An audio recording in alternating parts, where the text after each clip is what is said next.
Oke guys, welcome back to Daily Charting with Toshi, di mana kita akan daily chart your favorite cryptocurrencies. Dan sekarang kita masuk ke DCWT sesi kedua. Di mana di sesi kedua ini fokus kita akan lebih ke pembahasan komen dan juga charting altcoins ya.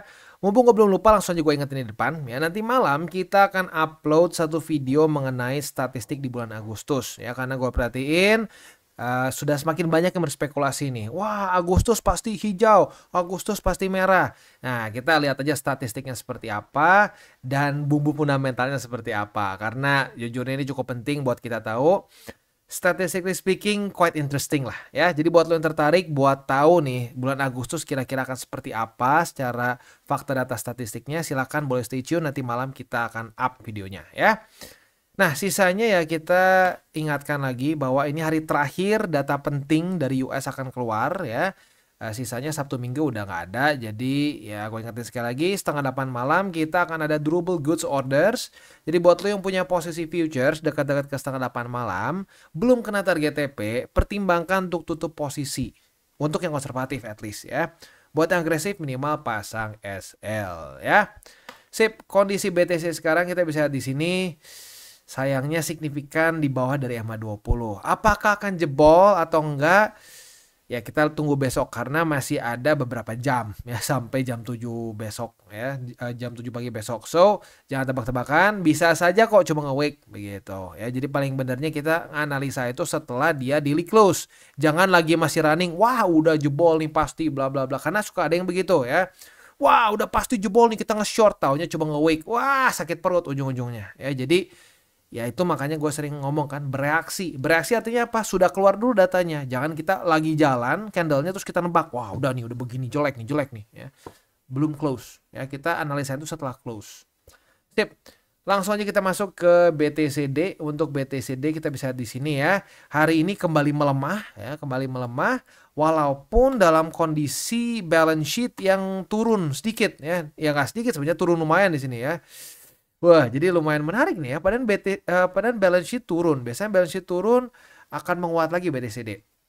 Ya, baik lagi mungkin masih ada hype dari kemarin ya. Tapi ya ini not that good sebenarnya ya, BTCD turun seperti ini ya. Semoga sih minggu selanjutnya ya kembali naik lagi. Kalau ternyata dibanting lagi seperti di sini nih, kayak di Juni kemarin ini kan dibanting lumayan kan ya, dari naik tiba-tiba dikasih harapan palsu terus dibohongi begitu ya, di ghosting gitu kalau bahasa zaman sekarangnya, jebret langsung naik lagi BTCD. Nah semoga kali ini enggak, semoga dia ada naik lagi ke atas dan ujung-ujung jadi netral gitu, karena di 2016 pun nggak benar-benar flat ya. Di 2016 tuh masih ada kok naik turunnya, kalau zoom in tuh ada naik turun sedikit, tetapi kalau lo zoom out in general dia flat netral, nggak kayak QT nih. Kalau QT kan turun nih, ini kan turun nih jelas nih ya. Nah, jadi ya semoga masih ada harapan di minggu-minggu ke depan balance sheetnya mulai flat lah gitu ya. Selain dari itu ya tentunya kita tunggu dari secara statement dari The Fed-nya, semoga mulai ada kata-kata yang lebih dovish begitu ya, karena kalau sampai lebih dovish lagi ya kita ada possibility bisa pivot begitu. Dan ya semoga pivotnya nggak telat sih begitu ya, kayak kemarin kan ada Bro Rico Naruto udah lumayan lama nggak komen, kemarin komen lagi mengenai teori pivot ya. Pivot the Feds yang ada potensi bisa bikin drop. Ya itu benar, bisa drop kok telat begitu, seperti di 2007 itu kan telat gitu ya. Nah, jadi ya ada benernya kayak yang dulu Christopher Waller ngomong ya. Ini kalau the Feds tidak melakukan cut rates, ini ada potensi ya ini ekonomi US bisa berantakan. Nah, mungkin si Waller itu mengingatkan supaya tidak telat seperti dulu lagi begitu ya. Karena ya memang benar ya, kalau sampai kita pivotnya telat ya, kadang-kadang market udah kayak mati total begitu. Sama kayak gini, mobil udah kayak mau mogok, lu nggak bisa mainin si gasnya, nah bisa habis mati total gitu. Nah sama kayak gitulah ya, ini masih bisa diselamatkan nih dengan dikasih stimulus tertentu ya, dengan pivot. Tapi kalau pivotnya telat ya udah nggak guna begitu ya. Jadi kayak ada momentumnya, kalau momentumnya udah hilang udah market keburu ambruk gitu ya. Sip, langsung aja kita ke komen. Yang pertama dari Ark Fenrir. Pas keadaan saat keselak sedikit. Pas keadaan saat alt anjlok, total porto tetap hijau karena rutin DCA di BTC dan persentasenya lebih dominan. serta ikutin 3 golden rules. Tidur dan makan tetap enak, kerja tetap fokus, salam tabur tuai. Mantap, ini artinya sudah benar-benar mengikuti cara TCI. Karena kalau mengikuti cara TCI harusnya kegiatan sehari-hari tidak terganggu. Begitu. Orang yang wah setiap 5 menit buka chart itu ya kemungkinan besar karena ya melanggar 3 golden rules ya, pakai uang panas lah, over leverage. Oh, itu udah pasti lu akan terus menempel ke chart lu karena lu stres begitu. Tapi kalau lu udah santai ya, tidur enak, lalu makan enak, nggak jadi nggak bisa tidur, itu udah bener caranya ya. Sip, happy banget gua dengernya. Dan kalau lu perhatiin patternnya sama kan? Kenapa? Karena portofolionya tepat.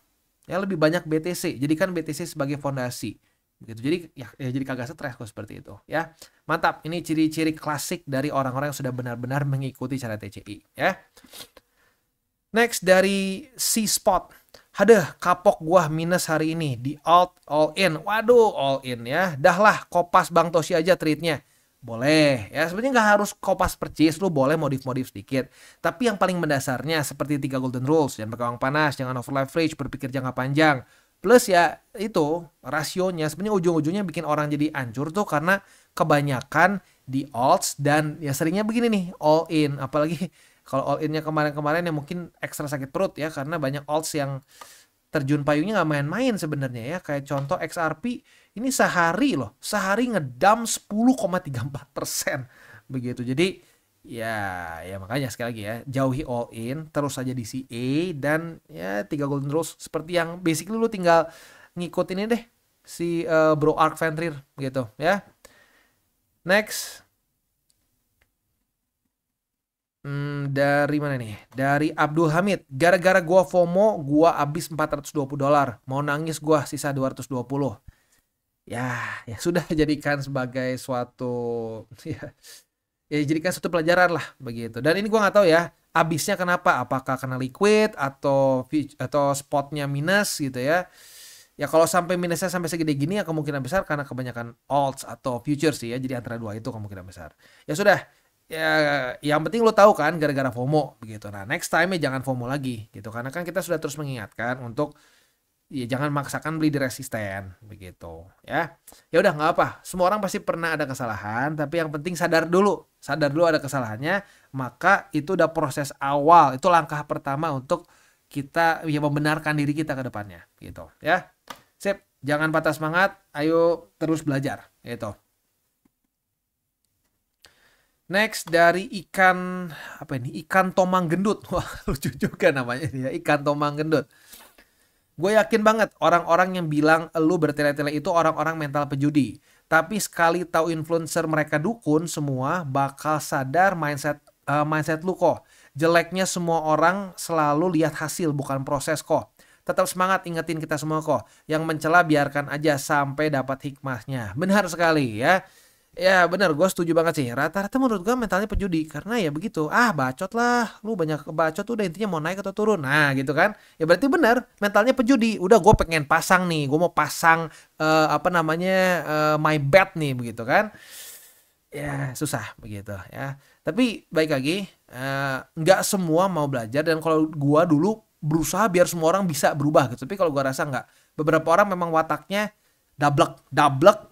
Terus selalu menyalahkan orang lain, nggak pernah mencoba untuk introspeksi diri sendiri begitu. Jadi ya gue sih sekarang fokus sama yang mau aja begitu. Dan bener ya, orang tuh cuma lihat hasil tapi nggak mau prosesnya. Ya contohnya banyak yang ketipu sama orang-orang kaya kan, yang kasarnya wah lihat nih ya, wah gue kaya loh, gue begini-begini, lu mau kayak gue, ikut kelas gue. Taunya udah ikut malah boncos gitu kan. Ya kenapa? Karena lu melihat kasarnya hasil, padahal hasilnya lu nggak tahu itu dari mana. Apakah dari dia trade, dari investasi, atau dari mana? Atau jangan-jangan minjem atau jangan-jangan nyewa gitu ya, nggak tahu juga. Tapi banyak orang yang menggunakan flexing ya, pakai barang-barang branded dan lain-lain, pakai mobil mewah dan lain-lain tuh untuk membuat orang terlena dengan wah dia bisa begitu, kalau gue ikut kelas dia gue juga bisa. Padahal faktanya berapa banyak yang bisa seperti itu? Sedikit sekali, dan ujung-ujungnya banyaknya hanya trap gitu. Janji-janji yang manis akhirnya jadi pahit, sepet akhirnya. Kenapa? Karena ya bullshit begitu. Karena kadang-kadang janjinya nggak make sense gitu ya. Sip, Wah, ada super thanks. Wah, dari Bro Riko Naru nih yang kemarin nanya urusan pivot nih. Mantap ya. Thank you. Super thanks ini sangat bermanfaat bagi TCI. Seperti yang kalian sudah tahu, TCI tidak ada namanya grup berbayar, tidak ada namanya grup VIP. Jadi super thanks seperti ini, lalu bagi lo yang menggunakan link referral kita di bawah, itu sangat membantu perkembangan dari TCI. Jadi sekali lagi thank you untuk Bro Riko Naru. Kemarin udah ngasih pertanyaan berbobot, sekarang ngasih super thanks. Mantap ya, thank you. Oke, first of all, thank you Kotoshi buat data dan jawabannya tentang Fed Pivot Theory kemarin. Very loud and clear. Sejujurnya saya pribadi juga very bullish kok. Dan sangat percaya akan ada alt season yang bukan mini, tapi full altcoin season. Yes, ya harapannya sih seperti itu ya.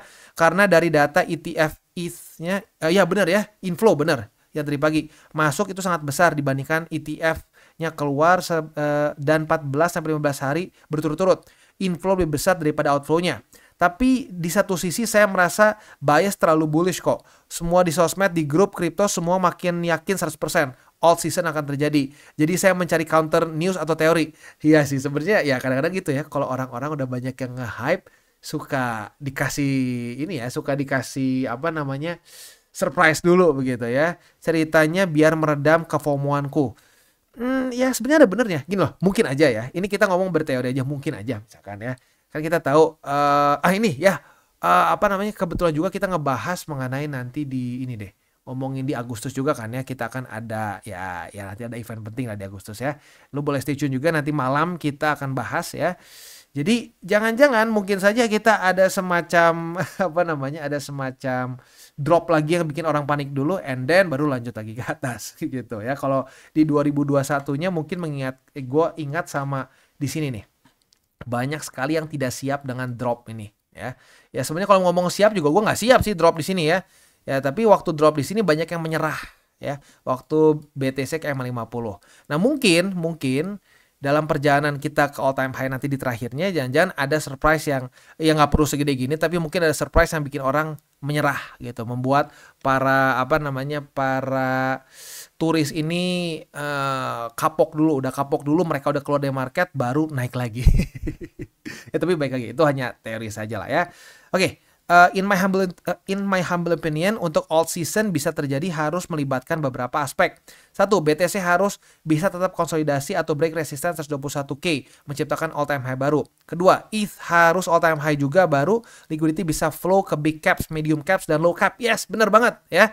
Itu dulu Benjamin Cowen pernah berapa kali ngebahas, kita kalau mau altcoin season, kita harus mendapatkan ETH yang subur dulu. Kalau ETH-nya masih mendet, itu susah. Dia bilang susah untuk trickle down begitu, dan benar banget ya sesuai yang lo bilang di sini. Dari big caps ke mid caps ke low caps begitu. Itu normalnya ya. Yang ketiga, cut rate dari the Fed's QE atau dovish statement. Yes, benar sekali. Sementara buat gagal altcoin season, cuma mini altcoin season, hanya satu indikatornya. BTC gagal buat all time high alias drop ke bawah. Junam ya. Junam apa ya? Terjun mungkin ya. Karena alt season tidak akan pernah terjadi kalau BTC nggak perform. Benar sekali ya. Jadi best action menurut saya pribadi keep it 60-40 atau 70-30. Benar sekali ya. Kalau alt season otomatis porsi alt membengkak. Kalau gagal alt season otomatis BTC akan hedging portofolio kita. Yap, benar. Mantap ya. Nah, ini bukti bahwa telinganya benar-benar dipakai. Nggak masuk kanan keluar kiri gitu ya. Bagus. Dan this is the reason why kita still keep it 70-30. Kita masih bilang 60-40 atau 70-30 ya, karena kita masih ngomong berkali-kali kita masih lampu kuning karena belum ada pembuktiannya begitu kan ya. Ya tujuan seperti ini. Jadi kalau sampai kita masuk altcoin season ya nggak panik, karena alts kita nanti akan membengkak dan kita nggak perlu rebalance gitu. Tapi kalau misalkan gagal ya sudah, BTC menjadi ini sesuai yang lu bilang, menjadi hedging portofolio kita, jadi nggak akan ancur-ancur amat saat altsnya tidak perform begitu ya. Mantap. Thank you. Next, dari Eurocam. Orang-orang nunggu harga turun, pas naik malah nyesel, nggak jadi beli. Pas 100K minta 90K, pas udah 90 minta turun lagi ke 80K. Pas naik malah pada nyesel nggak beli. Harga sekarang mungkin ntar juga dibilang murah. Yes, benar sekali ya. Waktu di sini ya, waktu kena di MA50 weekly, kita bahas ini adalah bukan struktur, ini adalah indikator penting ya. Dan ini adalah support yang penting sekali. Jadi kalau gue pribadi justru akan akumulasi lebih besar di sini, walaupun nggak all in ya, tapi lebih besar di sini aja dibandingkan biasanya. Nah, tapi banyak yang ini kan, wah dikasih 70 berapa nih terendahnya 74K, wah kurang, ini bakal drop, bahkan ada yang teriak-teriak ini akan masuk bear market. Ya memang begitulah, itu seremnya dari tebak-tebakan ya. Itu orang yang sama dari minta 100, 90, 80, 70 udah kayak emak-emak nawar di ini, udah kayak emak-emak nawar di pasar begitu. Wah, 70, ya udah dikasih 70, enggak deh, 60, dikasih 60, 50, ya udah ditinggal sama tukang jualannya, ditinggal. Udah nggak usah beli katanya ya. Ya bener, jadi jangan tawar-tawaran sama market, udah dicicil saja ya. Sip, mantap, benar sekali. Wah, ini ngedouble ya. Nggak tahu ini kenapa YouTube suka begini kadang-kadang ya. Next, dari Ruby Slowboy. Jangan lupa like, share, hype, dan subscribe yang merasa konten ini bermanfaat. Yes, benar sekali. Thank you bro Robi ya. Mau tanya Matoshi, kemarin kan porto saya 70-30, pas BTCD turun. Saya udah ubah jadi 60-40. Apakah saya rebalance ke Bitcoin lagi atau tunggu aja? Kondisi altcoin saya sekarang setelah koreksi rata-rata masih ngeplus sekitar 5-15%. Menurut gua nggak apa-apa, nggak harus jadiin 70 lagi. Karena sebenarnya 60-40 masih oke kok, masih oke. Dan ya ini sebenarnya kita kan lagi-lagi sudah lampu kuning. Kalau lampu kuning ya kalau sampai tiba-tiba ke hijau nanti takutnya lo pindahin lagi jadi pusing kan, capek begitu. Udah nggak usah. Keep it 60-40 aja, tapi masih di rebalance. Misalkan tiba-tiba BTCD turun lagi, tapi masih lampu kuning alias the Fed masih belum menunjukkan tanda-tanda pivot, masih belum ada statement mereka akan pivot begitu ya. Media belum gembar-gembor si the Fed ini pivot. Ya lu rebalance gitu ya. Jadi misalkan odds-nya ngegedein jadi 45, 55. Nah, itu di TP-TP-in tuh odds-nya yang sedang naik di TP-TP-in sebagian, di rebalance lagi ke BTC begitu. Tapi kalau udah hijau, udah biarin aja. Biarin aja terus si 40% membengkak dengan sendirinya dan nikmatin profitnya begitu ya. Next, dari berkreasi tanpa batas. Nyesel nggak dengerin lu semalam bang. Rungkat gua $800. Malah dengerin yang bilang minimal naik ke 130. Waduh, minimal 130.000. Enak banget itu ngomongnya. Siapa yang ngomong itu? Luar biasa. Tar, ini kapan komennya? Sejam lalu loh. Tar, gue penasaran deh. Ini kemarin ada yang nebak bakal sampai ke 30.000. Oke, kita ambil titik tertinggi deh. Week tertinggi kemarin. Itu ke 130.000 itu perlu ngepam sebesar 8,77% dalam sehari. Begitu. Waduh, itu terlalu overconfident-nya gila-gilaan banget tuh sebenarnya ya. Karena gini, terakhir kali kita dapat naik sehari di atas dari 8%-nya kapan? Begitu. Ini udah gede banget kan? Ini 4% loh ya. Ini wah lebih gede lagi, 4%. Ini berapa? 4. BTC jarang sekali naik itu nembus 5 tuh jarang ya. Nih, ini 6 jarang banget. Ya lu lihat sendiri aja nih, gede sendiri kan dibanding yang lain. Begitu. Jadi ya baik lagi hati-hati sama yang lu dengar begitu. Dan ya kadang-kadang begini, ya kalau lu ngedengar orang nebak-nebak yang kayak potensi profit kan kayaknya asik begitu kan ya. Nah, tapi ya baik lagi lebih bijak kita mendengar yang ngomongin resiko. Begitu, karena kalau cuma ngomongin potensi naik sih ya gampang dan semua orang kayaknya happy-happy aja begitu. Tapi pas udah nggak kejadian ya. Dan ini gilanya ngomong minimal loh. Aduh, minimal berarti maksimalnya berapa? Aduh, BTC-nya disuruh ngepump kayak shitcoin kayak gitu. Aduh. Ya udahlah, gak apa. Yang penting pembelajaran kan ya. Apalagi kalau dia ngomong minimal begini minimal begitu, udah kayak dulu siapa sih minimal maksimal dong bos, itu siapa sih yang kayak bule itulah ya. Itu ya kalau dia ngomong minimal seperti itu apa datanya? Kalau dia nggak bisa ngasih datanya, dia cuma ngomong ya perasaan gua, kenapa lu nggak percaya? Nah itu udah jelas itu bullshit begitu. Tapi kalau dia bisa jelaskan ada teorinya kenapa, ada fundamental seperti apa, nah lu boleh pertimbangkan begitu ya. Next, dari JR Channel. Hello Bang Toshi, saya masih haus ilmu nih Bang. Mantap ya. Jangan pernah sampai berhenti haus ya. Di sini saya mau menanyakan tentang spot. Kebetulan saya hanya spot BTC. Saya terakhir beli di nilai rata-rata 98K. Wah, mantap ya. Nah, saya jual 75% di angka 111.000. By the way, ini saya mau beli lagi. Kira-kira beli di angka 117K sangat disarankan nggak Bang? Atau masih tetap di hold? Makasih Bang sebelumnya dan sehat selalu keluarga TCI. Sebenarnya gini, nggak masalah, lu tetap bisa lakukan DCA saja gitu disarankan, tapi bukan all in ya, disarankan untuk DCA saja. Begitu. Karena ya apalagi kalau sampai EMA 20 ini jebol ya ya kita udah bahas kan di DCWT sesi pertama, ada potensi bisa sampai drop ke ya struktur selanjutnya yang terdekat di 111.700-an begitu ya. Udah, begitu saja. Mungkin saran dari gue ini kan lu di 111.000 kan TP ya. Kalau lu sampai TP udah apalagi udah dekat-dekat ke cycle top ya, berarti kan udah dekat-dekat kuartal 4 post halving year, jangan terlalu besar TP-nya ya.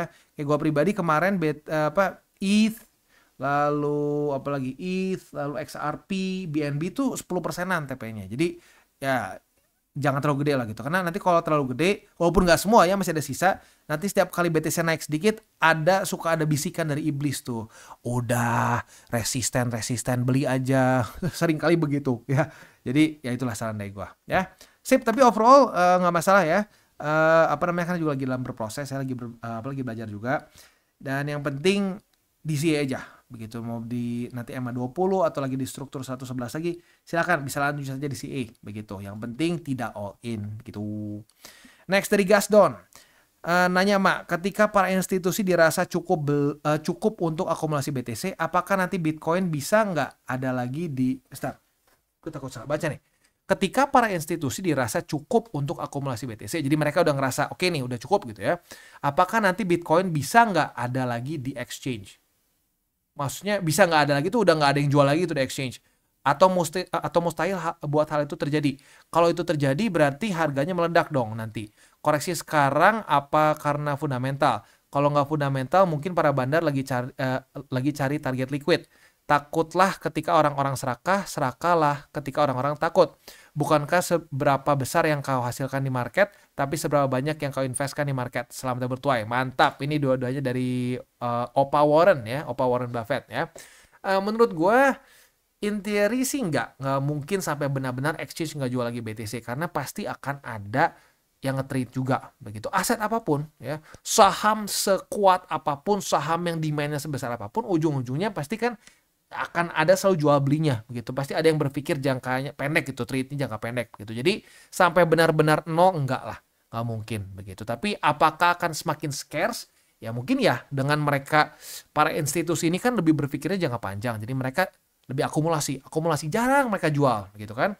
Nah, mungkin itu akan membuat supply shock begitu. Tapi kalau sampai habis benar-benar nggak ada sih, kemungkinan besar enggak lah ya. Plus jangan lupa ya kita masih terus ada BTC yang di mine, masih akan terus ada BTC baru yang masuk ke market lewat para miners begitu. Jadi very highly unlikely sampai benar-benar habis, sampai kayak kasarnya kayak barang di supermarket nggak ada gitu, nggak sih, kemungkinan besar nggak akan sampai sebegitu ya. Tapi supply shock mungkin aja, dan membuat harga meledak bisa saja karena supply-nya kebanyakan dimakan oleh para pemain-pemain besar dan di hold jangka panjang, mungkin begitu ya. Sip, next dari Nava Dragon. Saya sudah TP semua BTC bang. Waduh, udah semua ya? Karena saya punya target BTC di 115K. Oke, mungkin ada target finansial tertentu lah ya. Jadi nggak masalah sih kalau seperti itu, kalau memang udah ada target loh ya. Dari hasil spot secara DCA ala TCE, yaitu membeli di support yang untung 1.800-an dolar. Mantap ya. Saya merasa bersyukur, tetapi karena ini belum kuartal 4, saya masih ingin lebih untung lagi bang, dengan future leverage 5x aja, saldo 200 dolar, dan melakukannya dengan DCA ala TCE, beli di support 2,5% dari saldo future, 1 kali entry. Menurut abang, seberapa besar kemungkinan secara statistik bahwa puncak bull market ada di kuartal 4? Mohon pencerahannya bang. Gini, gue ingetin lu satu hal, DCA in general gue lebih menyarankan secara spot. Kalau lu pengen ada leverage-nya gitu ya, dan pengen ala DCA ala TCE, ya sebenarnya lu lebih boleh pertimbangkan itu ya, ETF leverage tokens disebutnya. Nah itu jadi lu nggak ada resiko untuk kena liquid. Nah kalau lu futures salah ngitung ya, itu kadang-kadang lu buka ngerasanya kayak spot, tiba-tiba kena liquid, bam, semuanya habis posisinya gitu. Nah itu ya ada resiko seperti itu, karena secara teknis bisa saja ada kesalahan menghitung begitu. Jadi ya kalau menurut gue pribadi sih lebih baik DCA antara spot, atau kalau lu pengen ada leverage sedikit lebih aman di ETF leverage di ETF leverage tokens yang kita bisa beli secara spot gitu ya. Nah, Untuk kemungkinan di kuartal 4, ya kalau secara statistik, ya sampai sekarang masih 100%. Belum pernah sekalipun tidak kejadian kita di kuartal 4. Jadi kita bisa di sini ya, di 2021 kuartal 4 di November ya. Lalu di 2017 kuartal 4 juga di Desember ya, pucuknya. Di halving pertama nih ya, halving pertama di kuartal 4 juga ya, di Desember. Begitu. Jadi ya sampai sekarang masih 100%. Jadi kalau lu tanya secara statistik berapa besar persentasenya, 100%. At least for now. Nah, tapi kita nggak bisa tahu masa depan seperti apa. Gitu. Tapi ini statistik yang sangat kuat. Jadi kalau gue pribadi ya akan base my main case gue atau main scenario gue di sana. Jadi ya gue akan TP signifikan atau basically kalau all sih semua ya, BTC gue akan TP sangat signifikan. Gue sisakan tinggal sedikit, less than 10%. Yaitu di kuartal 4 antara November atau Desember, kita lihat sampai keluar SOP-nya di mana. Begitu ya. Begitu kurang lebih jawabannya ya. Sip. Next kita tinggal masuk ke buy limit, tetapi sebelum kita masuk ke buy limit seperti biasa gue akan disclaimer dulu bahwa semua konten dari TCI bukanlah financial advice, ini semua bentuknya adalah edukasi ya. Lalu bagaimana cara mendukung TCI? Ada banyak caranya, lo bisa like our video, bisa share our video, itu juga bisa menggunakan link referral kita di bawah. Nah, sekarang kita akan dengar dulu pesan-pesan dari sponsor kita pada hari ini. Oke, today's video is brought to you by Margex. Dan Margex ini adalah satu platform yang lebih fokusnya untuk ke trade futures. Walaupun ada juga option untuk kita trade berbagai macam mainstream crypto lah, seperti misalkan BTC, Ethereum, dan lain-lainnya. Nah, selain itu juga sebenarnya ada earning juga buat kalian yang sudah beli. Begitu. Jadi ya sebenarnya bisa juga spot sih, tapi lebih ke crypto yang mainstream lah, begitu ya. Nah, tapi fokusnya lebih ke futures. Dan juga ya yang unik dari sini adalah mereka itu ada bonus up to 10.000 USDT yang lo bisa dapatkan untuk trading account lo. Dan selain itu juga ya di Margex, buat lo yang sudah sering nonton DCWT sesi kedua, kemungkinan besar tahu bahwa di Margex itu sebenarnya sedang ada event. Tapi sebenarnya sudah lewat dari tanggal 10 Juli. Good newsnya apa? Good newsnya diperpanjang sampai ke tanggal 25 Juli. Dan apabila kena target sampai 1 juta USD, maka price poolnya akan diturunkan untuk top 10 traders. Ya, jadi buat lo yang tertarik, bisa pertimbangkan untuk menggunakan link referral kita di bawah dan trade di Margex ya, dan bisa ikutan juga untuk si trading competition ini. Karena trading competition ini spesifik dan khusus untuk yang menggunakan link referral kita di bawah saja. Di luar dari itu ya berarti nggak ikutan untuk event ini gitu ya. Nah, selain itu juga gue udah bilang tadi ya, kita bisa copy trade di sini, lalu juga kita bisa earning dan berbagai macam hal lain juga. Gitu. Jadi buat lo yang tertarik boleh pertimbangkan untuk menggunakan link referral kita di bawah dan mulai trade di Margex. Dan sekarang kita masuk ke Hyper Liquid atau Hype ya. Untuk Hype kita kemarin kan kebuka posisi long. Tapi untungnya kejemput dulu nih ya sebelum jebol. Jadi di tes 1 di tes 2 lalu kebuka posisi longnya kena EMA 20, profit sebesar berapa nih? Profit sebesar 4,94%. Not bad ya. Profit segitu udah gitu jebol lagi ke bawah. Ya buat yang nggak pasang target TP ya cut loss jadinya. Ya sudah ya pembelajaran kalau sampai nggak pasang target TP karena harusnya profit kalau pasang target TP kemarin ya. Nah untuk posisi spotnya karena ini jebol jadi buy limitnya sekarang ada di EMA 50 yang confluence dengan 40,356 lalu di 36,85 dan di 35,68. Next, XRP. Untuk XRP kita masih belum ada setup futures karena ya dari kemarin belum ada retest lagi ya.